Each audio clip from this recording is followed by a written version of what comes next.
Hey everybody, apologize for not getting this clip up sooner. I know it's Wednesday, so I'm a couple days late here. I'm not going to make any excuses. Let's just get to the lesson. Today I want to talk about hand wahs. There are about 3 or 4 or 5 different ways to produce this. I'm going to focus on 2 or 3 different concepts for common ways to get a hand wah. So first let me demonstrate the difference between not using this and then using it. You'll see just how much color and depth you can add to your playing.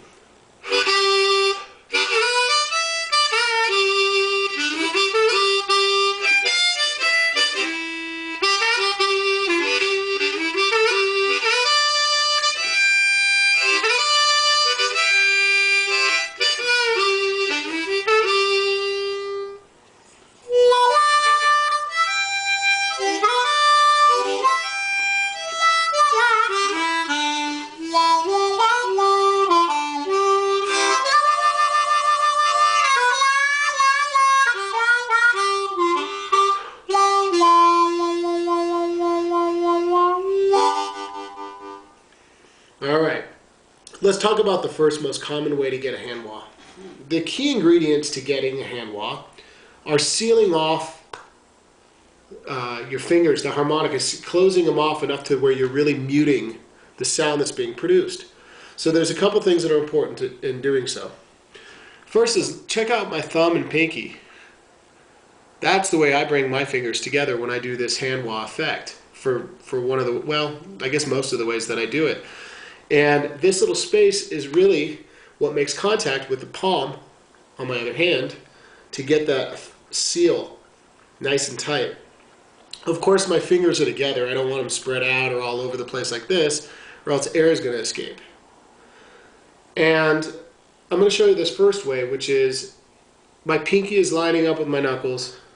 My thumb is in front, and don't forget this, my thumb is in front of the harmonica, and I get a nice grip like that. I leave my thumb on there for the hand wahs because I'm not using the wah effect on the upper register.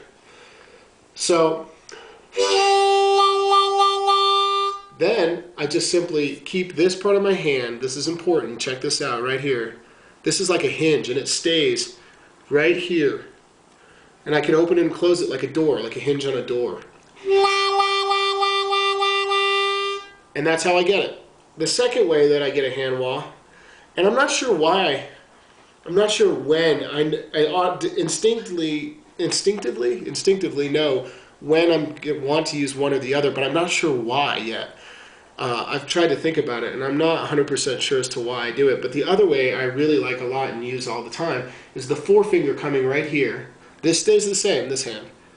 The forefinger comes here, and I'm still using my palm as that focal point right here, and I kind of open up both hands. The important thing when doing this technique, this particular hand wah, is to I lean to my left a little bit, like this, and use my chin and cheek in this area to cover up this hole right here, the space that's there. I really get my chin right up in here, right here, and then this part of my face and lips and everything seals, it leans and seals it. If I don't, it's just not as muted. So those are the 2 distinct ways that I get a hand wah. The other concept is to take your hand all the way off.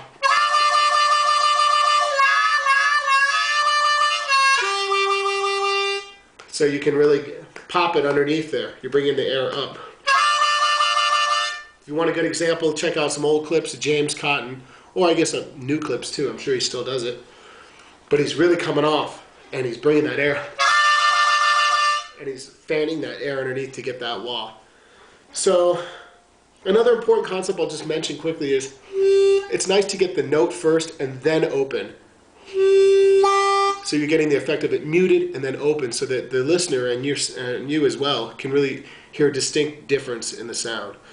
Good luck with the hand wahs. I'll see you in 5 days. Thanks everybody.